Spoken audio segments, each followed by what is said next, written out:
G'day everyone, Audi555 here. In today's video, Kristen is going to be helping us change my rear wheel bearings on my Honda CTX700. And I know the rear bearings are dodgy because it does this. That should not move at all. So in order to fix this problem, we have to remove the wheel from the bike, take out the bearings, replace them with new bearings, and then put it all back together. The bike has 3 bearings. There's one in the sprocket and 2 on either side of the wheel hub. In today's video, we're just going to be replacing the 2 in the wheel hub because I suspect the one on the side of the brake caliper is a bit squashed and faulty and maybe has lost a few bearings. My bike's only got 50,000 kilometers on it, so the bearing that's on the sprocket should still be reasonably okay in theory, but we'll still check that out anyway. These are the wheel bearings that I've got to replace them with, and these 2 are the same. They are NSK6204 for those bearings that go on the wheel. The one that's in the sprocket is completely different, so you can't use these for the sprocket. So to do this wheel bearing replacement, we've got to take the wheel off. My bike has a center stand, so I've put it up on that, and it's the rear bearings that are the problem. So we've got to undo the bolts that hold the wheel on the axle, take off the chain, and then drop the wheel off and take it completely off of the bike. So my helpful assistant, Kristen, is going to help us out with that. Wish me luck. Are you ready? As ready as I'll ever be. Alright, so get to it. All the tools are right here in front of you. Great. You've got to get to the toolkit, which is underneath the bike seat. So you need to remove the key from the ignition, put it in the lock for the bike seat, pop the seat up and get to the key, toolkit. Here, let me help.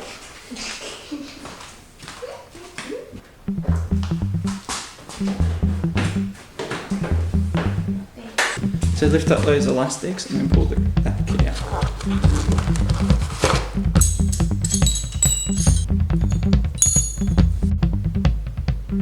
You're a strong woman.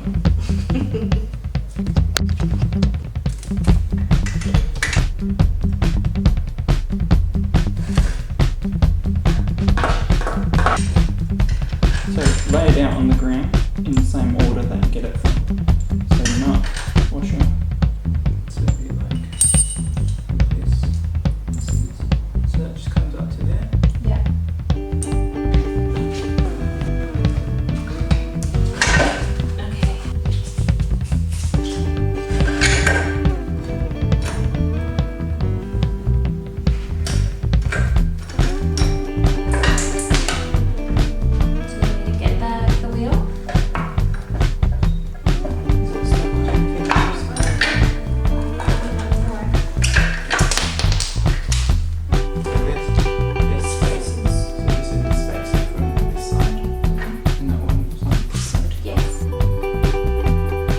Thanks, Kristen, for taking that wheel off.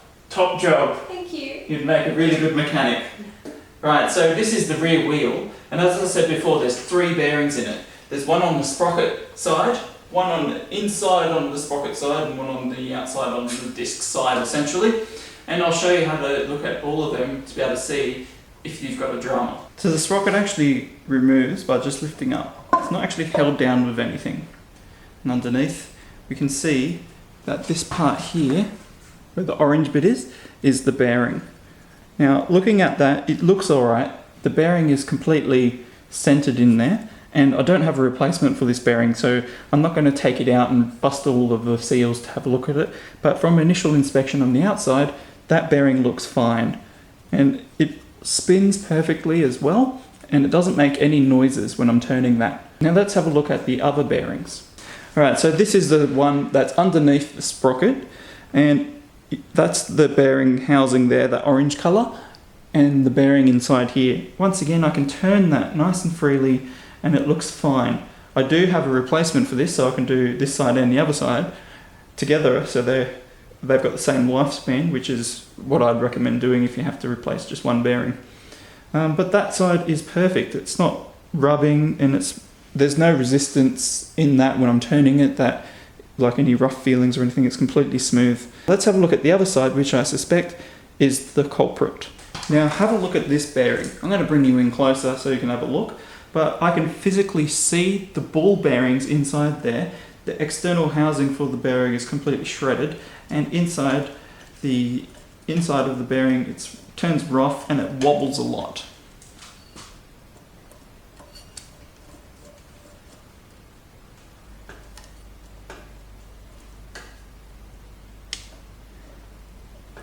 And I'm definitely missing some ball bearings, and some of the actual internal components of that bearing are starting to protrude out.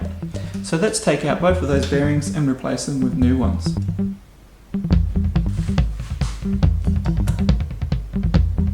Missing a bit in here.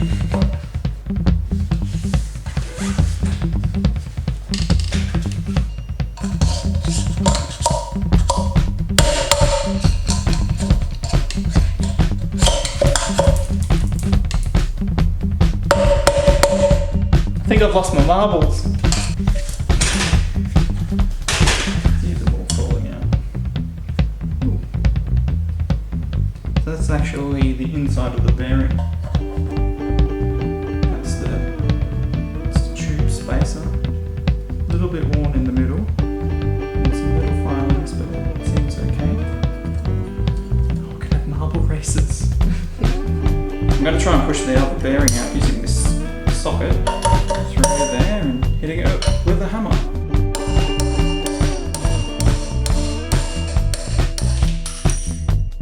So this is the good bearing. It's a bit mangled up from my tools, but I'll show you what it looks like inside. So I've just pulled this cap off on there that had a cap like that. That's what a bearing should look like inside. Heaps of grease, all of the bearings are in place, and it allows everything to freely spin. And this is what the damaged bearing looked like. So you can see it's not actually going to do a very good job at all. Uh-oh, we've got a spanner in the works here.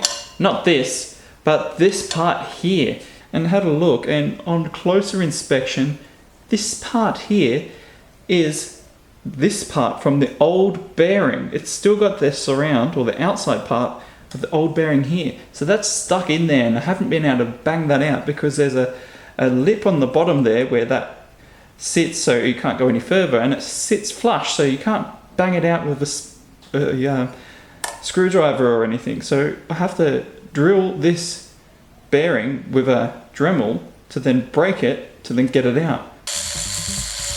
And just like that, I gave up and took it to the motorcycle mechanic because my terrible Dremel work and hitting it with a screwdriver just wasn't paying out, and I was going to do some damage to this thing. So I got the professionals to do it. So big shout out to Elite Motorcycles in Toowoomba for hooking me up to take this bearing thingy majiggy out, and they did it for free as well. So good job, guys.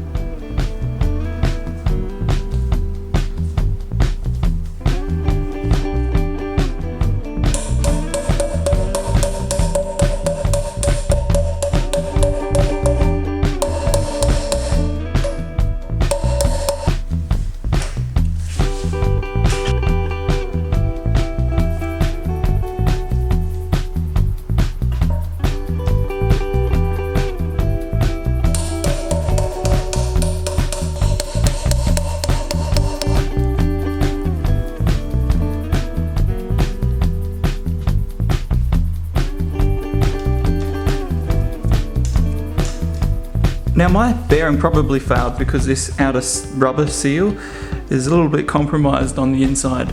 So I'm going to order another one of these seals, but that's going to be relatively easy to take the wheel off again to put that on.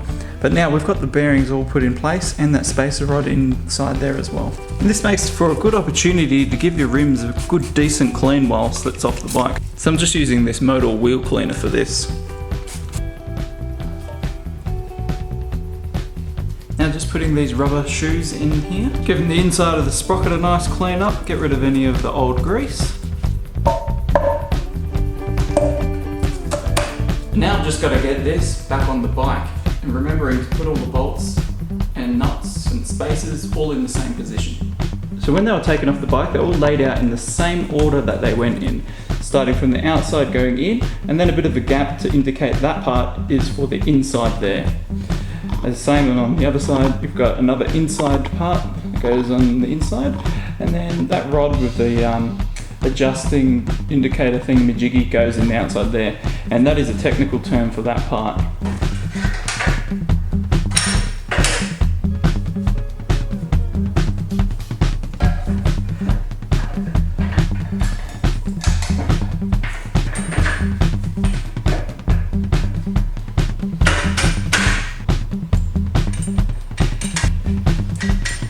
Now I just need to tension the chain and tighten everything up.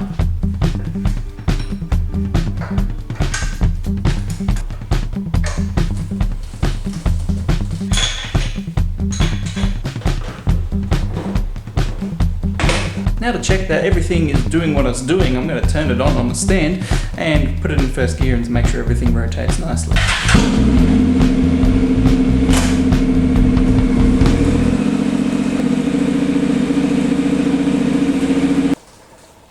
The operation was a complete success! Alright, that's it for how to change the wheel bearings on a Honda CTX700. Pretty easy to do, minus the hiccup, which I got the mechanic to do, but maybe you'll have better luck if you had to do it on yours. And you know, this is basically the same principle for all motorcycles. They've all got very similar bearing systems. So you might be able to have this in the back of your head of how to fix that if you needed to. Alright guys, as usual, keep safe out there on the road. Stay on two wheels and not on your head. And I'll see you all next Tuesday. Laters!